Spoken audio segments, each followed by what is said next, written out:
A blessed Friday evening po to everyone. This time po, let's all stand up and let's intune our hearts to our God. Let's pray.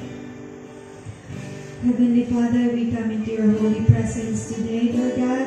We want, Father God, for your Holy Spirit, Panginoon, na mag-guide, mag-rule, Father God, sa aming gathering ngayon, sa aming Friday intercessory prayer, Father God. Lord, let your Holy Spirit, Father, control ang bawat isa sa amin. At Lord, nakikita mo ang aming mga puso, ang aming mga buhay. Purify us, sanctify us, Lord God, with your truth, Lord Jesus. And help us, Father God, to come into your holy presence with meekness, Lord God, with humble hearts and with pure hearts, Lord. Ina-entrust namin ang lahat-lahat, Panginoon, sa inyong pangalan, Father God. In the name of Jesus Christ, we pray. Amen. Amen. Let's worship our Lord.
To only a God like you.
giving all to you.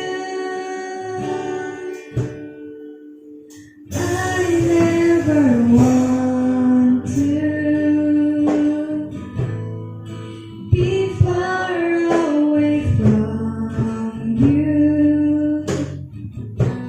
When I go astray, I find your love reaching out to me.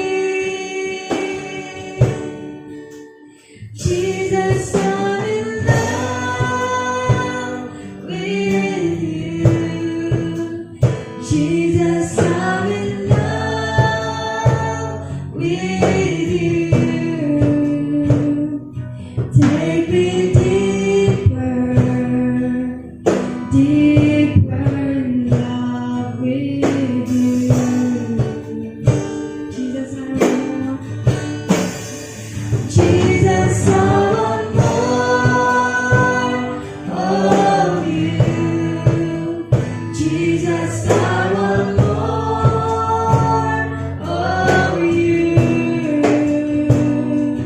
Draw me closer, closer to your heart. I ever wondered, I ever wondered how much I love you. Every day I stand in your presence, giving all to you. I never want to be far away from you. When I go astray, I find your love reaching out to me. Jesus, I'm in love with you. Jesus, I'm in love with you. Take me deeper, deeper in love with you.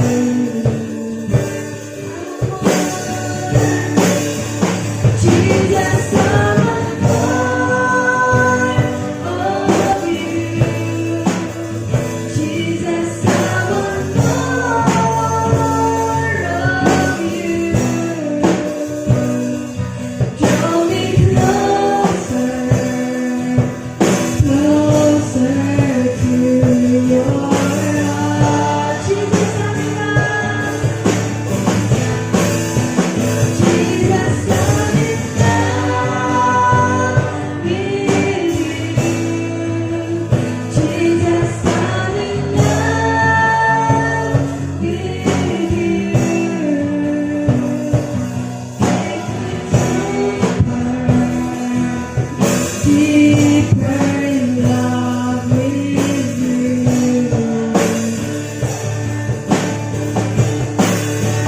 Jesus, I want more of you. Jesus, I want more of you.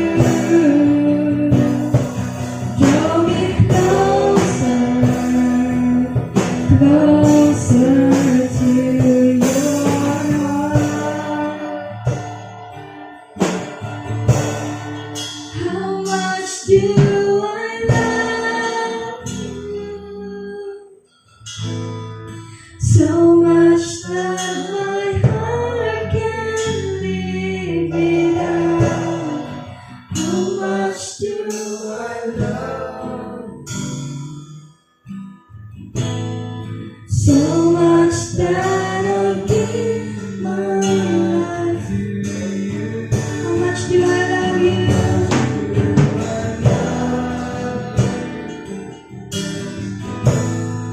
So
God, to worship you in spirit and in truth, Lord God.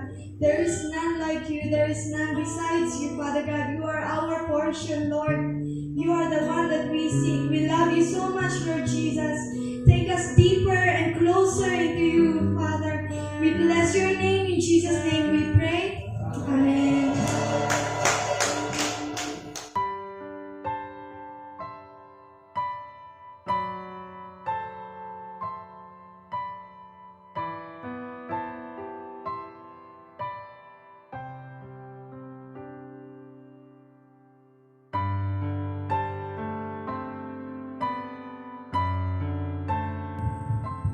Good evening po. Batiin po natin ang bawat isa. Good evening. God bless you. I love you. Amen. So, muli, narito po tayo para mag-aral ng salita ng Diyos para po sa ating Friday Intercessory Prayer. So, kayo po ba ay nagagalak na muli? May pagkakataon tayo nakatagpuin ang ating Diyos? Amen. So, ngayong gabing ito, nais ko pong ibahagi sa inyo ang mensahe tungkol sa principles of repentance or prinsipyo ng pagsisisi. Naalala ko po noong nakaraang fasting conference, ang ating tema ng ating fasting conference for 2021 ay yield fruit of repentance. So, gusto ko pong pag-aralan natin ng higit pa ang tungkol sa repentance o pagsisisi. Gusto ko pong magbigay ng mga 3 puntos. Number 1 po, ano nga ba ang prinsipyo ng pagsisisi? Number 1, una po, tinuruan tayo ni Jesus Christ na mag-repent. Makikita po natin to sa kwento na sinabi nga sa parable of the Pharisee and tax collector. So, buksan nga po natin ang ating Biblia sa aklat ng Luke chapter 18.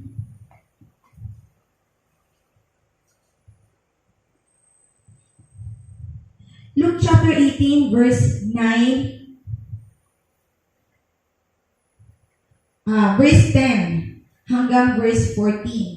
So, kung nakita na po, sa aklat ng Lucas, Kabanata 18, talata 10 hanggang 14, basahin po natin ang alternately. Babasahin ko po ang unang verse, basahin niyo po ang kasunod na verse. Lakasan niyo po ha, pag kayo nagbasa. Okay, verse 10. 2 men went up to the temple to pray, one a Pharisee and the other a tax collector.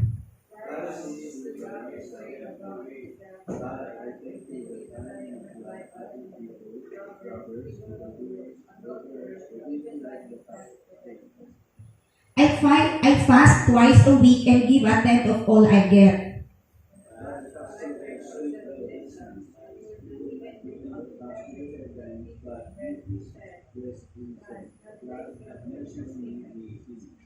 I tell you that this man, rather than the other, went home justified before God. For all those who exalt themselves will be humbled, and those who humble themselves will be exalted.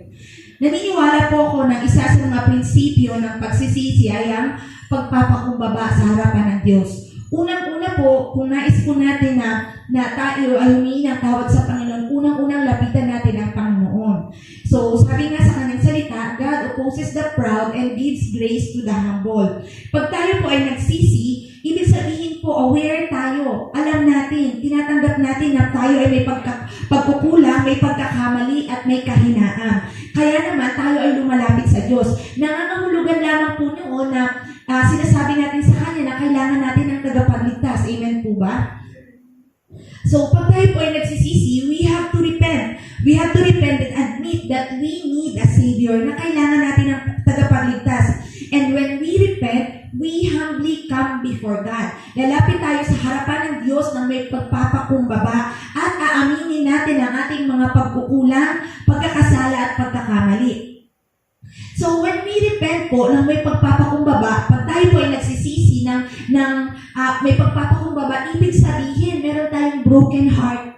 Amen po. Kailangan po kasi para tayo magsisi, kailangan po meron tayong basag na puso dahil sa ating pagkakamaling nagawa. Amen po ba? So, napaka-importante sa pagsisisi ang may basag na puso, ang napaka-importante sa pagsisisi ang may pagpapakumbaba. Sabi nga sa kanyang salita, sa salita ng Diyos, He is close to the broken-hearted. Amen po ba? Kung tayo po ay lalapit sa Diyos ng may pagpapakumbaba, instead na tanggapin natin yung punishment o yung kaparusahan na darating sa atin, iiyak ang Diyos para sa atin at yayakapin niya tayo sa kabila ng ating karumihan. Amen po ba? So, iyon po ang unang puntos na gusto ko pong ibahagi sa inyo. Ang ikalawang puntos, buksan po natin sa 2 Corinthians 7, chapter 7, verse 10. 2 Corinthians chapter 7, verse 10. So, aklat po na ikalawang Korinto, Kabanata 7, talata 10. Sabi po dito, let's read po together kung nakita na po. Godly sorrow brings repentance that leads to salvation and leaves no regret. But worldly sorrow brings death. So, ang godly sorrow daw po, ang makalangit na pagtangis ay nagdadala ng kapatawaran at nagdadala sa atin, nagbibigay sa atin ng kaligtasan at wala na tayong regret. Ano yung regret sa Tagalog? Pagsisisi. So, wala na tayong pinagsisihan sa kung ano man ang nagawa natin sa ating nakaraan o nakalipas. So, very important po na meron tayong godly sorrow. Ito po yung holy repentance, holy cry out to God. So, napaka-importante para mangyari po yun, kailangan po meron tayong broken heart. Broken-hearted sa maling nagawa, broken-hearted sa kahinaan, broken-hearted sa anumang pagkakamali natin o mga pagkakasalang nagawa. Ibig sabihin, tayo po ay nagsisisi. We have to realize na ang Diyos po ay malapit sa mga taong nagsisisi. Ang Diyos po, malambot po ang puso niya sa mga taong nagsisisi. So, sa halip na tayo po ay magmalaki na hindi natin tanggapin yung mga kahinaan pagkakamali natin, ang naghihintay po sa atin doon ay kaparusahan. Ngunit kung tayo po ay magpapakumbaba at hihingi ng tawad, aaminin sa Diyos ang ating mga pagkakamali, yayakapin niya tayo ng kanyang pag-ibig. Amen po ba? Alam niyo po ba na ang tunay na pagsisisi ay magdadala sa atin sa kaligtasan. Ililigtas tayo sa kaanumang kaparusahan na naghihintay sa atin. Ililigtas tayo sa anumang kaparusahan na nag-aantay para sa atin. At ito rin po, ang tunay na pagsisisi ay magdadala sa atin ng kapatawaran. Hindi tayo makakatanggap ng kapatawaran kung hindi tayo una magsisisi. Amen po? Hindi tayo makakatanggap ng kapatawaran kung hindi tayo hihingi ng tawad. First, kailangan natin magsisi and then we will receive forgiveness. Amen po ba? And then, we will also receive healing if we repent. Pag tayo po ay nagsisi, tatanggap din tayo ng kagalingan sa ating mga karamdaman. Kadalasan po tinuturo sa atin na, hindi naman po natin sinasabi na lahat, pero kadalasan ang karamdaman ay nagmumula sa kasalanan. Kaya kailangan po importante na we have to repent first. Amen po? And then ito ay magdala sa atin ng kagalingan. And then ang kapatawaran, ang pagsisisi ay magdadala sa atin ng deliverance. Deliverance po sa anumang mga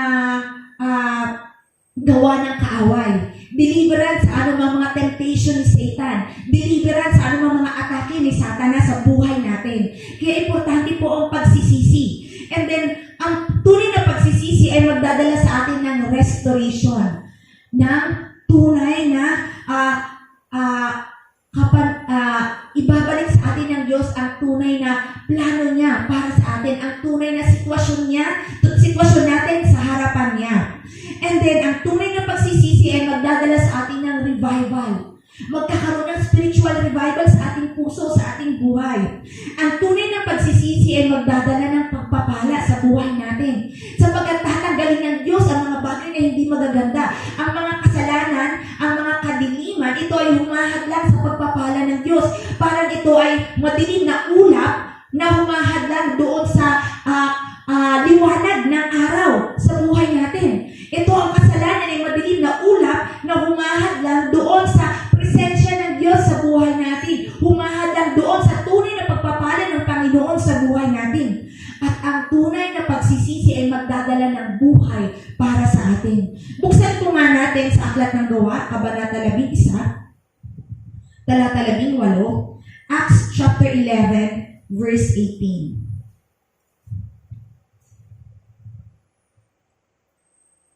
Sa Aklat po ng Gawa, Kabanata 11, talata 18,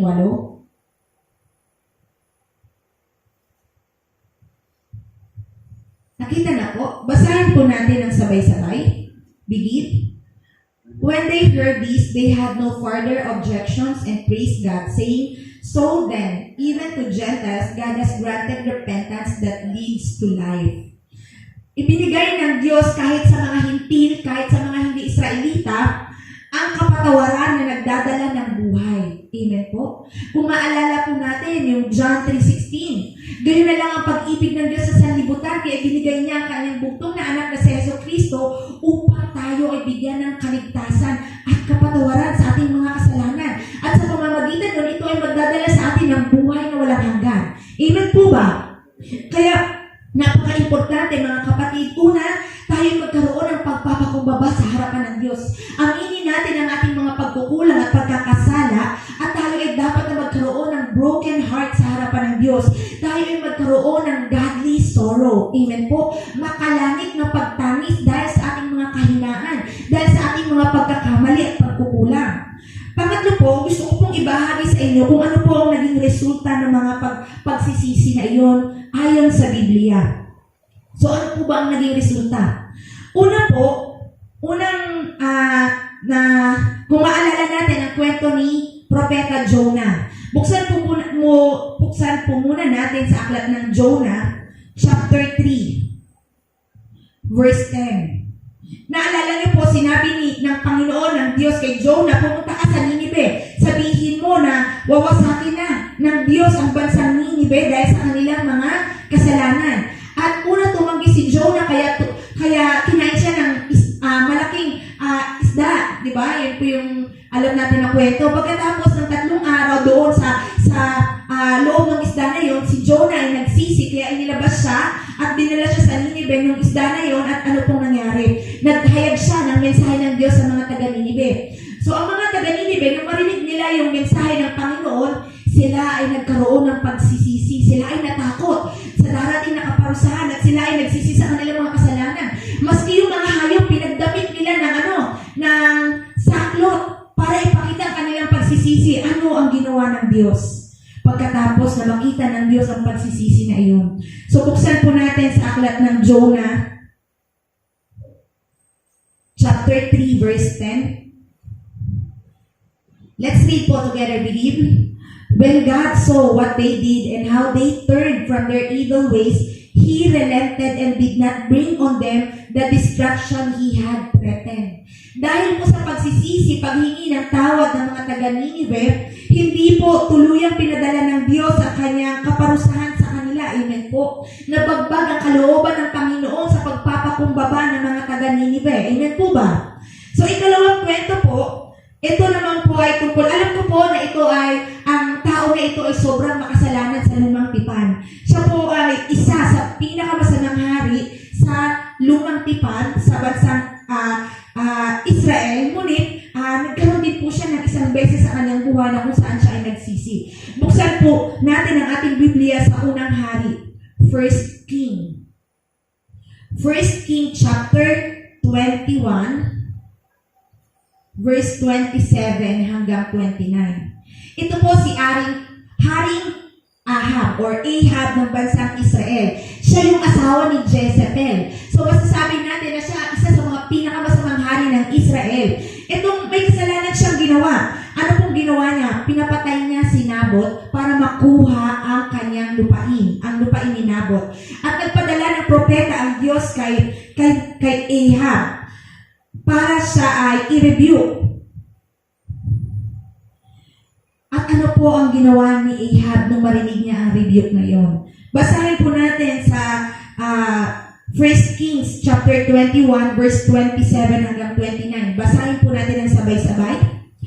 When Ahab heard these words, he tore his clothes, put on sackcloth and fasted. He lay in sackcloth and went around meekly. Then the word of the Lord came to Elijah the Tishbite. Have you noticed how Ahab has humbled himself before me? Because he has humbled himself, I will not bring this disaster in his day, but I will bring it on his house in the days of his son. So makikita po natin dito na postpone yung disaster na itinalaga ng Diyos para kay King Ahab dahil sa kanyang pagpapakumbaba, paghingi ng tawad sa harapan ng Panginoon. Amen po? Kaya na-postpone yung disaster na iyon na itinalaga ng Diyos para sa kanya. Nabagbag ang kalooban ng Diyos sa pagpapakumbaba ni Ahab. Isa rin pong halimbawa ay si Haring David nung siya ay nagkasala kasama si Bathsheba. So, talaga ang Diyos ng kaparusahan sa kanya. Ngunit anong ginawa ni Haring David? Alam niya ang kanyang kahinaan, alam niya ang kanyang pagkukulang, kaya siya ay nagpakumbaba sa harapan ng Diyos. Amen po. Although, hindi siya nakaligtas sa consequence ng kanyang ginawa sapagkat namatay yung kanyang anak kay Bathsheba, ngunit naawa ang Diyos sa kanya. Amen po. Isa rin pong pagsisisi, isang halimbawa ng pagsisisi si Apostle Peter or si Apostle Pedro, na kung saan itinanggi niya si Jesus Christ ng 3 beses. Amen po. Ngunit, siya ay nagsisi sa kanyang kasalanan. At ano ang nangyari? Siya ay ibinalik muli, ni-restore ni Jesus Christ. Amen po. Mga kapatid, kung hindi po tayo magsisisi, hindi tayo makakatanggap ng kapatawaran. At ang nakatalagang disaster or punishment para sa atin ay tuluyang matatanggap natin kung hindi po tayo agad na magsisisi. Paulit-ulit ay tinuro ng ating leader, ng ating muksanin na when we commit sin, we quickly repent. Amen po ba? And then, isa pong halimbawa ng taong hindi nakapagsisi ay si Haring Saul or si Haring Saul. So, kung maalala po natin sa ating mga early morning na mensahe passage, si Haring Saul, tinawag siya na maging hari ng Israel. Ngunit sa kanyang mga pamumuno, unti-unti siya napalayo sa Diyos at may mga bagay na hindi niya sinunod. May mga bagay na may mga utos ng Diyos na hindi niya sinunod at ano po ang nangyari? Tinanggal siya ng Diyos sa pagiging hari. Kahit na ilang beses na siyang natalo or ilang beses na marami ng problema ang dumating sa kanya, hindi po natin nakita sa kwento ni Haring Saul na siya ay nagsisi at humingi ng tawad sa harapan ng Diyos. Amen po? Nag-isip po ako nung pinag-aaralan po natin yun, paano kaya kung si Haring Saul ay nagpakumbaba sa Diyos at nagsisi sa kanyang mga kasalanan? Maari kayang nagbago ang kanyang kahihinatnan? Maari nagbago ang nangyari sa kanya at sa kanyang mga anak. Kaya po mga kapatid, naniniwala po ako sa panahon ngayon, patuloy tayong binibigyan ng Diyos ang pagkakataon na magsisi. Patuloy na binibigyan ng Diyos ang mga tao, lalo na po sa panahon ngayon, lahat ng tao na lumapit sa kanya manumbalik at magsisi. Amen po? Ang ika-4 po na puntos na nais kong ibahagi sa inyo, real repentance yield fruit of repentance. Ang tunay na pagsisisi ay nagbubunga at nag-aani ng pagsisisi. Ulitin ko po, ang tunay na pagsisisi ay nagbubunga at nag-aani ng pagsisisi. Amen po ba? Ang ibig sabihin nito, ang tunay na pagsisisi ay nagbubunga ng pagbabago. Dapat po may pagbabago sa buhay natin. Ang tunay na pagsisisi ay may masidhing pagnanais na itama ang maling nagawa. Amen po ba? Kung tayo po ay may tunay na pagsisisi, meron po tayong masidhing pagnanais na itama ang mali nating nagawa, na baguhin ang mali nating nagawa. Amen po ba? Kanina po habang tayo ay nag-worship, pinaalala sa akin ng Panginoon. Mga kapatid, kailangan po natin alalahanin, oo, ang Diyos ay Diyos ng pag-ibig. Ngunit alalahanin po natin na ang Diyos ay Diyos na banal. Amen po. Huwag natin kakalimutan, siya ay Diyos ng pag-ibig, ngunit siya din ay Diyos na banal. At hindi niya po tatanggapin o ito-tolerate ang anumang kasalanan at kadiliman. Ayaw niya na kahit na konting bahid ng kasalanan sa buhay natin. Ayaw ng Diyos na kahit na konting bahid ng sinful nature, ng evil desire sa buhay natin. Kaya po kailangan, sabi nga ni Apostol Pablo, we have to kill our sinful nature every day. We have to renounce, we destroy the evil desire in our life. Amen po ba? Mga kapatid, alalahanin po natin, ang dugo ni Kristo ay kayang linisin ang lahat ng kasalanan ng buong mundo. mundo. Amen po? Kayang linisin ng dugo ni Hesus Kristo ang lahat ng kasalanan sa kasaysayan ng mundo. Sinabi sa kanyang salita sa aklat ng Isaiah, kasing pula man ng dugo ang iyong kasalanan, ito ay gagawin niyang kasing puti ng yelo o kasing puti ng balahibo ng tupa. Amen po? Kung gaano kalayo ang kanluran sa silangan, gano'n niya ilalayo ang iyong kasalanan sa iyo. Kaya po mga kapatid, tayo po ay lumapit ng may pagpapakumbaba sa ating Diyos. Tayo po ay patuloy na magpakumbaba sa Kanya sapagkat ayaw ng Diyos ng mga mapagbataas. Amen po ba? Unang-una, nais ng Diyos na magpakumbaba tayo sa Kanya, magsisi sa ating mga kasalanan, ihingi ng tawad ang ating mga pagkakamali, pagkukulang at kahinaan. At itong mga kahinaan na ito, itong pagsisisi na ito sa mga kahinaan, sa mga kasalanan na ito ay nagbubunga ng pagbabago sa ating buhay. Pagbabago na itama ang mali, pagbabago na itama kung ano man ang ating mga nagawang kasalanan. Amen po ba? At higit sa lahat, nais ng Diyos na tayo ay patawarin, tayo ay pagalingin, tayo ay i-restore, tayo ay i-deliver, tayo ay pagpalain, at tayo ay bigyan ng buhay na walang hanggan. Amen po ba? Ngayon pong gabi, tayo po ay manalangin.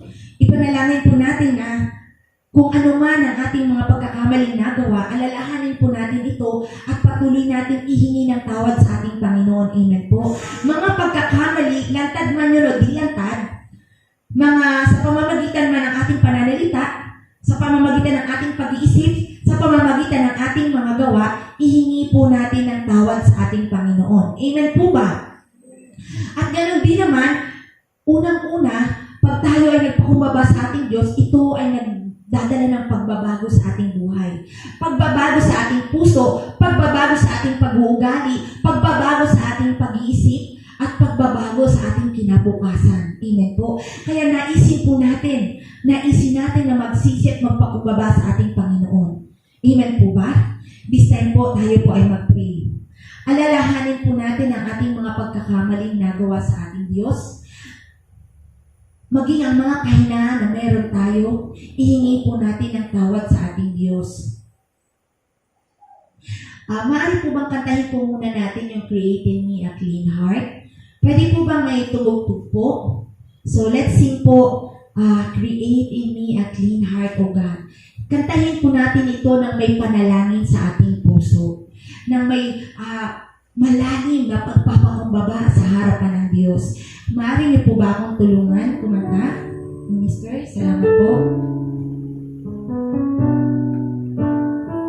Katulad ng paghingi ng tawad ni Haring David sa ating Panginoon, kantahin natin ito ng buong puso at ng may panalangin. Create in me a clean heart, O God, and renew a right spirit within me. Create in me a clean heart, O God, and renew a right spirit within me.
ng bunga ng pagsisisi ang aking buhay.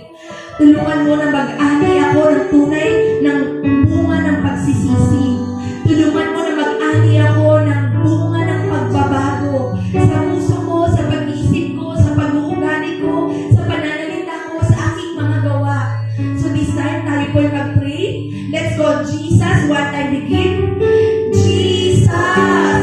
Hallelujah, hallelujah, hallelujah, Lord. Lumalapit kami magpapakumbaba. Ama, humihingi kami ng tulong, Lord God. Ibigay mo sa amin ang kapuspusan ng iyong banal na Espiritu upang kami ay magkaroon ng tunay na pagbabago, Panginoon, sa aming puso, sa aming isipan, sa aming pananalita, sa aming gawa, sa aming pag-uugali, Lord God.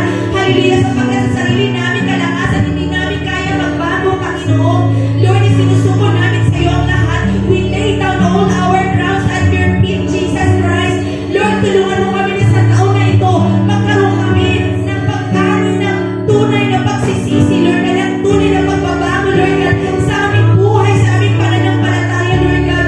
Hayaan mo na aming buhay, Lord, ay maging mabangong hangin para sa iyong harapan, na maging kaaya sa iyong harapan, na ang buhay namin ay maging papuri sa iyo lamang, Yesu Kristo. Lord, sinusuko namin sa iyo ang lahat. Lord, sinusuko namin sa iyo ang lahat. Ngayong taon na ito, Ama, tulungan mo kami. Tulungan mo kami, dakilang Diyos, na magkaroon ng tunay na pagbabago at pagsisisi sa aming buhay. At kailangan namin ang iyong kalakasan para magawa ito. Naniniwala kami, Ama, Lord God, na pinatawad mo na po kami sa aming mga kasalanan. Naniniwala kami, Panginoon, na nililinis mo na kami ng dugo ni Yesu Kristo, Lord God. At inaangkin namin ng iyong healing. Inaangkin namin ng iyong forgiveness. Inaangkin namin ng iyong deliverance. Inaangkin namin ng iyong restoration. Inaangkin namin ng iyong pagpapala sa aming buhay, Lord God. Maraming salamat po, Panginoon. Maraming salamat, dakilang Diyos. Ibinabalik namin sa iyo ang mataas na papuri at pasasalamat sa pangalan ni Jesus. Amen. Amen. Purihin ang Diyos, purihin ang Diyos. Mga kapatid, patuloy po nating naisin na magkaroon ng bunga ng pagsisisi sa ating buhay, ng tunay na pagbabago sa ating buhay. Tayo po ay mahina, kung tayo po ay madapa man, agad-agad tayong bumangon, agad-agad nating pagsisihan at ihingi ng tawad sa Diyos ang mga bagay na nagawa natin. Amen po ba? Ayaw ng Diyos ang sino man ay mapahama. Ayaw ng Diyos ang sino man tumanggap ng kaparusahan. At nais niya ang lahat ng kanyang mga anak, maski ang mga tao sa mundo ang hindi mananampalataya, ay magkaroon ng kaligtasan. Amen po ba? Patuloy natin ipanalangin ang bawat isa. Ipanalangin po natin ang ating church, ang ating anim na churches, ang ating Yeshua School, ang ating World Mission Center building. Ganon din naman po, ipanalangin natin ang ating Muksani Mensamoning na nasa Korea ngayon. Protektahan sila ni God, bigyan sila ng good health. Italangin din po natin ang si Senior Deaconess Sung, na yung lola ni Sister Gia. Ipanalangin natin siya na pagalingin siya ni God. Ganon din po, ipanalangin natin ang si Reverend John, kanyang family, na pagalingin din po ni God. Maging yung si Samonin na asawa ni Reverend Joe, pagalingin din sila ni God, siya ni God. Amen po. So this time po, tayo po ay mag-pray. Hallelujah. Hallelujah, Lord. Hallelujah. Maraming salamat sa iyong biyaya sa amin ngayong gabi, Panginoon.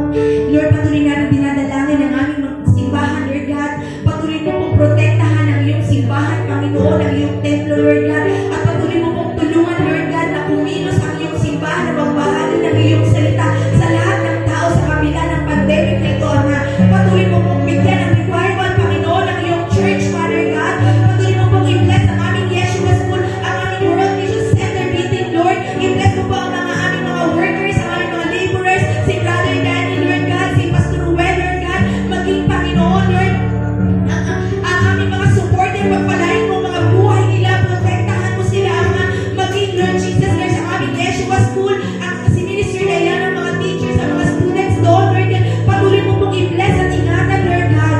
Lord, itinataas din po namin sa iyo ang aming Muksani Mensamoning, Father God, doon sa Korea, patuloy mo silang gabayan, ingatan at protektahan, Panginoon, at dinadalangin namin, Panginoon, na abutin mo ng iyong mapagpalang kamay, Lord God, si Senior Deaconess Song, Father God. Lord, naniniwala kami na walang imposible sa iyo, Panginoon. Jesus, hindi lamang ikaw namatay sa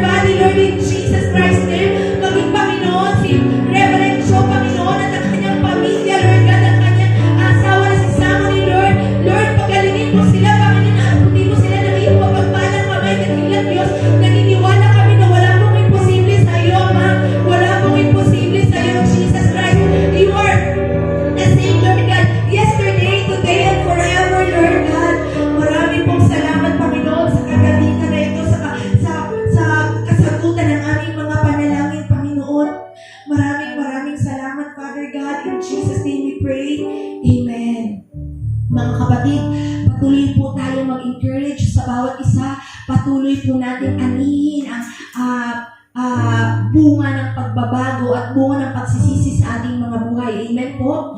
Pagpalain po tayong lahat. Batiin po muli natin ang bawat isa. Good evening. God bless you. I love you. God bless po sa ating lahat.